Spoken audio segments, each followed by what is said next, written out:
your ass can afford versus living where your ass was allowed. If you want to know why most black neighborhoods are gang ridden, crime infested, any neighborhood that's an MLK Jr. Boulevard, God forbid if it got that, and a Rosa Parks Ave, ooh shit. If it got both of those combined, you know some shit going down over there. If you want to know why they're all effed up, it's a lack of classism. It's a lack of classism.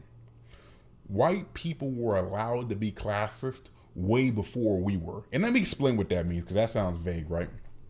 See, there's a misconceived notion about white people that white privilege means that all white people are born rich. There's no such thing as a poor white family. Every single white person you can think of is born with a credit score 790, a pre-approved home loan to Rancho Cucamonga, or the nicest 5-bedroom home that you can find in Gulfport, Mississippi. No, baby, no. It don't work like that. You thought it worked like that? Dr. Umar told your ass it worked like that? No, it don't work like that, bro. You ever been to northern Mississippi? There's a lot of poor white people in northern Mississippi. I could say in all of Mississippi, we can skip that. You ever been to central Alabama?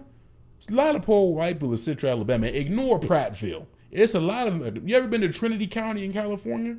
It's a lot of poor ones there. Bringing this up because it is very rare. You will never see the richest of white people housed and buying a home in the poorest community of white people. Let me go a bit further because that sounds vague, right? It's almost as rare. You will very rarely see doing okay white people to doing really good white people living in the same community as the poorest of white people. Husband works for state troopers. The husband is a state trooper. His wife a nurse. I've never seen that combination with the white couple and they stay in the goddamn trailer park. Now it's more common for blacks to buy homes in neighborhoods that are nice neighborhoods. And let me just be clear, there are predominantly black neighborhoods that are doing good. There are a lot, particularly when you go to like Houston, Texas, and Atlanta. But bringing this up because back in the day, that wasn't a thing. It wasn't a thing for the best of us to be able to buy. Yo granddaddy, most of our grandparents can speak to this story.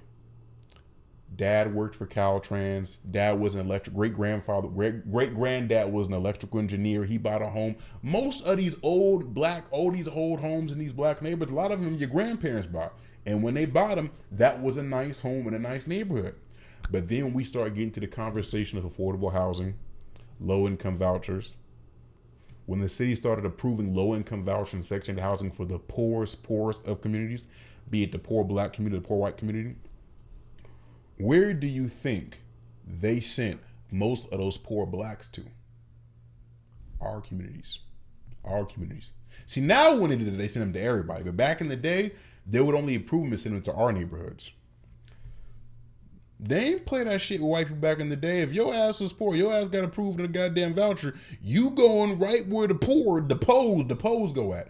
You going right with them. You ain't coming to the how. You're not coming to the law enforcement family, to the pro law enforcement neighborhood.